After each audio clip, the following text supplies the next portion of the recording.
जय हिंद दोस्तों, कैसे हैं आप सभी लोग। आशा करता हूं आप सभी ठीक होंगे, स्वस्थ होंगे और मौज कर रहे होंगे।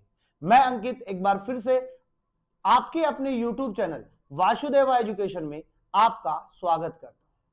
आज का हमारा वीडियो रहेगा बेटा RBSC and CBSE board result comparison पे। सीबीएसई का रिजल्ट भी आ चुका है, आरबीएससी बोर्ड का भी आ चुका है। सीबीएसई बोर्ड का रिजल्ट 11 मई को आया था, आरबीएससी बोर्ड का रिजल्ट कल यानी 22 मई को आया था। दोनों रिजल्ट में क्या कंपैरिजन रहा, दोनों का रिजल्ट कंपैरिजन क्या था, दोनों की परसेंटेज वैल्यू क्या रही, दोनों में टॉपर्स कहां तक रहे, उनकी बात करेंगे।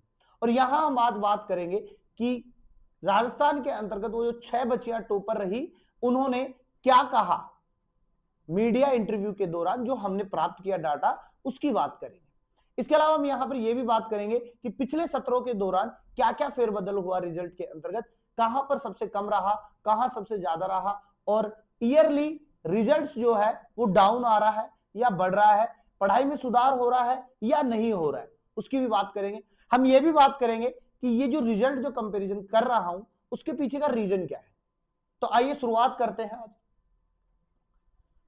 सबसे पहले बेटा मैं शुरुआत करता हूं कि जो टॉपर्स थी उन्होंने क्या कहा। और इन टॉपर्स की शुरुआत में सबसे पहले प्रीति पूनिया की बात करते हैं, जो साइंस स्ट्रीम से थी। जो किस स्ट्रीम से थी? साइंस स्ट्रीम से थी। कल भी हमने बात की थी इनकी, आज भी बात कर रहे हैं कि साइंस स्ट्रीम से इन्होंने जो अपना नंबर प्राप्त किया बेटा, जो नंबर लिया इन्होंने, परसेंटेज वैल्यू इन्होंने ली, वो ली 99.80। ठीक है, यानी 99.80 प्राप्त किए थे। और मैंने कहा था कि 99.80 की अगर वैल्यू है तो उसको मैथमेटिकल के अकॉर्डिंग 100 में काउंट कर सकते हैं, क्योंकि 50 के प्लस में वैल्यू। अच्छा, ये है कहा कि वहां की बात करें, ये चूरू जिले से, कहां से है? चूरू जिले से है। और चूरू में कहां से? सादलपुर। कहां से? सादुलपुर, जो राजगढ़ तहसील कहा है, राजगढ़ तहसील की सूरतपुरा गांव से है। दोबारा सुनो, प्रीति पूनिया चूरू से है। चूरू में कहां से? राजगढ़ तहसील के सूरतपुरा गांव से है। और इन्होंने बहुत ही अच्छी बात कही। इन्होंने कहा कि मेरे जो माता पिता है वो खेती करते हैं, किसान हैं, और मैं पिछली गर्मियों से ही, यानी जैसे ही मैंने 11th पास की उसके बाद से मैं कंटिन्यू रोजाना 5 से 6 घंटे पढ़ रही हूं। और इनकी कंटिन्यूटी ने आखिरकार अपना जलवा दिखाया। और जलवा ऐसा दिखाया कि ये 99.80 परसेंटेज के साथ में साइंस स्ट्रीम में फर्स्ट नंबर पे है। ओवरऑल राजस्थान की मैं बात कर रहा हूं। दूसरा नाम है अपने पास में बेटा उर्मिला तिगावा। उर्मिला तिगावा जो है बेटा वो आर्ट्स स्ट्रीम से है। से है, आर्ट्स स्ट्रीम से है, और इन्होंने 99.60 परसेंटेज हासिल की। ये कहां की है बेटा? ये मथानिया की है। कहां की है? मथानिया। और मथानिया कहां पड़ता है बेटा? जोधपुर में। जोधपुर में तिवरी नगर पालिका की गांव बालरवा से है। इन्होंने भी एक ही बात की कि मैं प्रशासनिक सेवा में जाना चाहती हूं, सिविल सर्विस में जाना चाहती हूं, और समाज में बदलाव लाना चाहती हूं। समाज के अंदर जो कुरीतियां चल रही है उन कुरीतियों को ठीक करना चाहती हूं, बदलाव लेकर आने चाहती हूं। उसी के साथ में तीसरा नाम रहा बेटा अपने पास में प्रगति अग्रवाल का। प्रगति अग्रवाल भी जो थी वो आर्ट्स स्ट्रीम से थी, और इन्होंने भी 99.60 परसेंटेज। ये कहां से है बेटा? कामा से है। और कामा कहां है? भरतपुर के अंदर है। कामा भरतपुर में है। और इन्होंने बहुत अच्छी बात की, ये बात मुझे पर्सनली बहुत अच्छी लगी, जो स्टूडेंट्स के लिए सबसे ज्यादा काम आने वाली है। इन्होंने कहा कि मैंने सोशल मीडिया से पूरी तरह दूरी बनाई। यानी जो सोशल मीडिया आज के टाइम में बच्चों के पढ़ाई का सबसे बड़ा कारण बना हुआ है, जो बच्चों को पढ़ाई से दूर करता है। जब बच्चे पढ़ाई करने के लिए बैठते हैं तो मोबाइल साथ लेके बैठते हैं, और जैसे ही मोबाइल में नोटिफिकेशंस आते हैं बच्चों का ध्यान मोबाइल की तरफ जाता है, और वो मोबाइल जो है वो कब आपका आधा घंटा, 1 घंटा, 2 घंटा खराब कर देता है पता ही नहीं चला। तो प्रगति अग्रवाल ने सीधी बात कही कि मैं सोशल मीडिया से पूरी तरह दूरी बनाई और रोजाना 10 से 12 घंटे की पढ़ाई की। और ये पढ़ाई इनके लिए बहुत अच्छी रही, कंटिन्यूटी के साथ में, और इनका जलवा रहा 99.60। और आर्ट्स के अंदर देखो सबसे बड़ी बात है, आर्ट्स के अंदर जहां साइंस के अंदर तीनों सब्जेक्ट, पीसीबी की मैं बात करूं, तीनों सब्जेक्ट प्रैक्टिकली सब्जेक्ट होते हैं, जहां प्रैक्टिकली नंबर आते हैं, यानी कि 30 नंबर आपके प्रैक्टिकल के और 14 नंबर जो है वो आपके सत्रांक जो स्कूल से जाते हैं, 44 नंबर आपको मिलते हैं। आपको केवल 56 पे काम करना है, इनको पूरा 100 पे काम करना था, और इस 100 के साथ में उन्होंने जलवा दिखाया, 99.60 के साथ में इन्होंने हासिल। दूसरी बात, प्रियंका गोस्वामी की बात करें तो ये भी आर्ट्स स्ट्रीम से थी और इन्होंने भी 99.60% हासिल की। ये कहां से है तो ये भी चूरू से है। चूरू में कहां से, वही सादुलपुर से।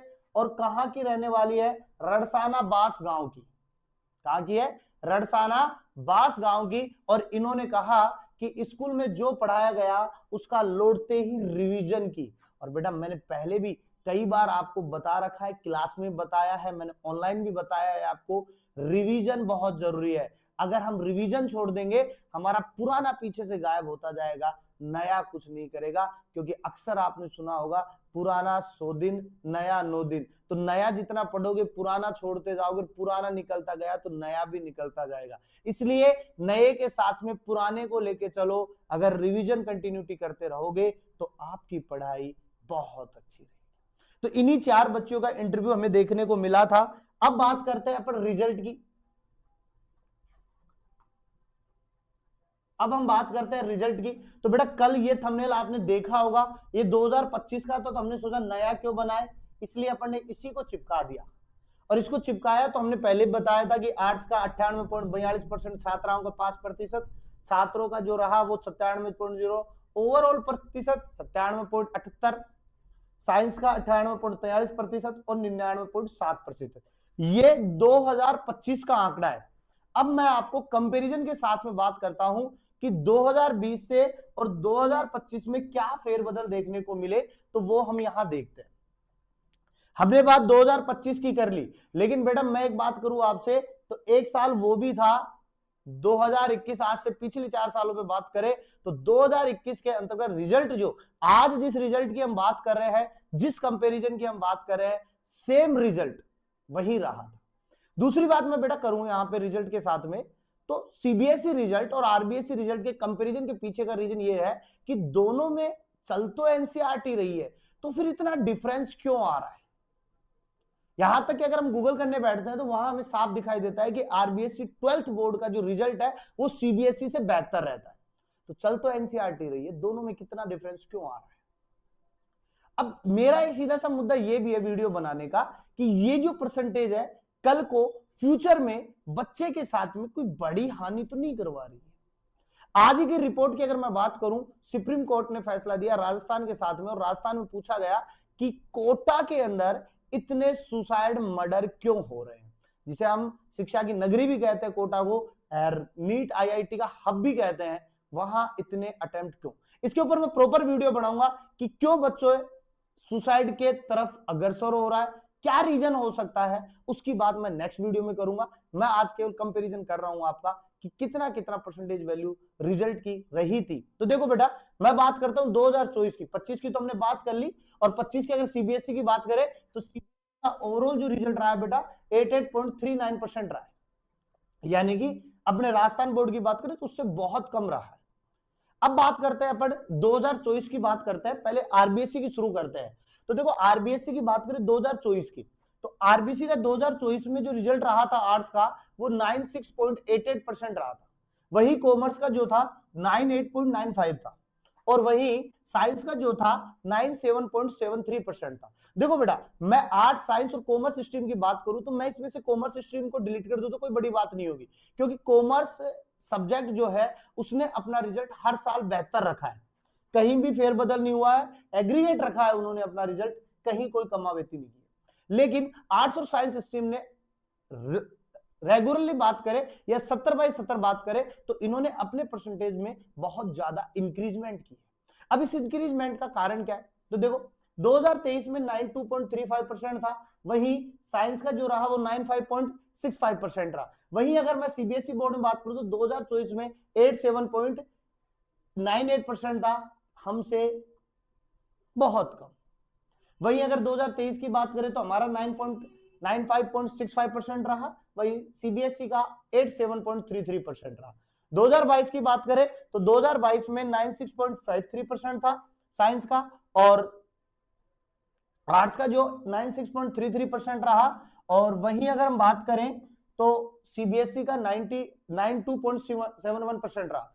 वही 2021 के अंदर 9.16% रहा, और इधर 9.52% रहा। अगर इन आंकड़ों में देखें और 2025 का आंकड़ा मैं अगर ऐड करूं तो 2025 का जो आंकड़ा है फिक्स्ड 2021 के आंकड़े के साथ में मैच कर रहा है। वही 2021 में इनका अपने बराबर रहा था 99.37%। यानी 2021 का जो रिजल्ट था वो आरबीएसई और सीबीएसई बोर्ड दोनों के लिए किफायती रहा था, दोनों एक साथ डिबेट पे थे। वहीं अगर हम बात करें 2020 की 91.96% रहा, और वही 2020 में सीबीएसई का रिजल्ट 88.78% रहा। अच्छा, दोनों का रिजल्ट इतना बराबर होने का पीछे रीजन क्या था? अगर मैं देखो सोशल मीडिया की बात करूं या मैं न्यूज चैनल्स की बात करूं, मीडिया की बात करूं, तो मीडिया के अंतर्गत जब मैं पढ़ रहा था तो वहां बता रहे थे कि मतलब रिजल्ट बेहतर होने का सबसे मेन रीजन, रिजल्ट बेहतर का सबसे मेन रीजन जो बताया जा रहा था बेटा वो ये रहा एमसीक्यू, कि इस बार जो क्वेश्चंस थे वो एमसीक्यू बेस्ड भी थे, और इसी एमसीक्यू बेस्ड के कारण रिजल्ट जो था वो बहुत अच्छा रहा। बच्चों को थ्योरी में लिखने का टाइम नहीं रहा, थ्योरी के अंदर माथा फोड़ी नहीं रही, इसलिए एमसीक्यू बेस्ड क्वेश्चन ज्यादा बढ़िया थे। बात तो सही है, एमसीक्यू बेस्ड, और बच्चे आगे जाकर के एमसीक्यू बेस्ड ही पढ़ रहे हैं। लेकिन मुझे एक बात समझ में नहीं आती बेटा कि ये जो परसेंटेज इतनी मिली है बच्चों को, अगर अपन देखें हर क्षेत्र में हर स्कूल के अंदर बढ़िया परसेंटेज वाले बच्चे बैठे, 90, 92, 91, 94, 95, 96, 97, 98 और 99। 100 में कुछ बचा नहीं है, पूरा 100 आ रहा है। ये बच्चे जो हैं, ये साइंस की मैं बात करूं, साइंस का अगर किसी की 70 बनती है ना तो वो भी नीट का ख्वाब देखता है। तो सोचो 99 बनने वाला आदमी क्या देखेगा, वो भी नीट ही देखेगा। अच्छा, दोनों का कंपैरिजन आसानी से हो सकता है क्या? देखो मेरे according percentage does not matter, क्योंकि आज के समय में परसेंटेज जो है वो केवल रट्टा मार के कमाई जाती है। और अगर हम बात करें सिलेबस की, भाई रिजल्ट एमसीक्यू बेस्ड इन्होंने बता दिया, लेकिन अगर मैं पुराने सत्रों की बात करूं तो वहां के सिलेबस में और आज के सिलेबस में बेटा रात दिन का डिफरेंस है। आज आप जहां पे 10 से 12 यूनिट पे पूरी 12वीं की क्लास टिकी हुई है, वहीं पे 20 से 25 चैप्टर्स पे पूरी की पूरी 12वीं क्लास टिकी होती थी। तो डिफरेंस तो बहुत है। सिलेबस छोटा कर दिया, पढ़ाई का स्तर वैसे कम हो। अब सिलेबस छोटा हुआ तो नॉलेज भी कम हो गई। समझ रहे हो ना बात को? तो ये भी कहीं ना कहीं कोई रीजन बच्चों के साथ में खिलवाड़ का है। मान सकते हैं छोटा सिलेबस करने से बच्चों को ज्यादा पढ़ाई के अंदर माथाफोड़ी नहीं होती है, बच्चे अच्छे से कवर पाते हैं।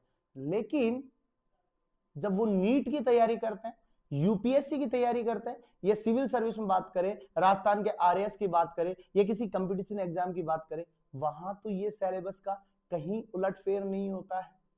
दूर दूर तक बहुत बड़ा सिलेबस दिखाई देता है वहां। तो इस छोटे सिलेबस को कहीं वहां तो बच्चे मात नहीं खा रहे। दूसरा रीजन, मैं एक और चूक की बात करूं आरबीएससी रिजल्ट की, अगर मैं बात करूं तो देखो गवर्नमेंट, मैंने कहा ना कि गवर्नमेंट बैठी है, गवर्नमेंट को बिल्कुल भी अंदेशा नहीं होता है कि वो क्या कर रहे हैं। पहले जो डिस्ट्रिक्ट थे वो बढ़ाए गए थे, डिस्ट्रिक्ट जो थे 50 थे, कितने थे? 50 थे। और हमारी जो सरकार है ना, इस बार 50 के साथ में रिजल्ट निकाल दिया। अब आपको सर ये तो अच्छी बात है, 50 जिले हैं तो 50 का रिजल्ट निकलेगा, लेकिन भजनलाल सरकार ने, आधुनिक सरकार ने, फिलहाल जो सरकार है उन्होंने जिले क्या कर दिए? कैंसिल। अब फिर इनको वापस से चेत, और नहीं नहीं 50 नहीं, अपन को तो 41 के अकॉर्डिंग देना था, फिर इन्होंने 41 के अकॉर्डिंग रिजल्ट निकाला। तो ये भी रीजन, तो चूक तो होती है, कहीं ना कहीं चूक तो है। अब उसे पर्दे में रखा जा रहा है या कहां रखा जा रहा है, उजागर करेंगे या नहीं करेंगे वो बात की बात है। दूसरी तरफ ये बात भी है कि अगर मेरिट्स नहीं है, क्योंकि हमें पता है अब मेरिट्स नहीं आती है, सीबीएसई की बात करें या इनकी बात करें, मेरिट्स तो नहीं आ रही है। फिर इन्होंने टॉपर्स की घोषणा कैसे कर दी, ये भी एक पॉइंट की बात है। हमने देखा कि जो शिक्षा मंत्री थे मदन दिलवार जी, उन्होंने वीडियो कॉन्फ्रेंसिंग के माध्यम से टॉपर्स की घोषणा की। अब बात तो ये आती है कि मेरिट तो थी नहीं, तो टॉपर्स कैसे निकाल दिया इन्होंने? और अगर मेरिट्स है तो फिर दिखाई क्यों नहीं दी? हमने सीबीएसई रिजल्ट की बात की, वहां हमने किसी भी टॉपर्स की बात नहीं की थी। तो टॉपर्स नहीं थे तो कहां से इन्होंने अपने आप स्वतः ही जिक्र कर दिया? तो ये भी एक बड़े मुद्दे की बात है। तो आज का मेरे हिसाब से जो परसेंटेज वैल्यू, कंपैरिजन वैल्यू अच्छी रही। और मैंने कल भी कहा था, जितने भी बच्चे 12th के अंतर्गत ज्यादा परसेंटेज या परसेंटेज से पास हुए हैं या फर्स्ट डिवीजन सेकंड डिवीजन आए हैं, निराश नहीं होना है बेटा। सेकंड डिवीजन वालों को मेरा पहले से भी एक ही फंडा था, आज भी यही फंडा है, परसेंटेज डज नॉट मैटर। अगर आपके पास में स्किल्स है, नॉलेज है, तरीका है, तो आप वापस से कामयाब होंगे। मिलते हैं एक नेक्स्ट वीडियो के साथ में, तब तक आप बने रहिए हमारे साथ में। और जो नए हैं वो चैनल को सब्सक्राइब करें, बेल आइकन को दबाएं, इससे वीडियो का नोटिफिकेशन जल्द से जल्द आ जाए।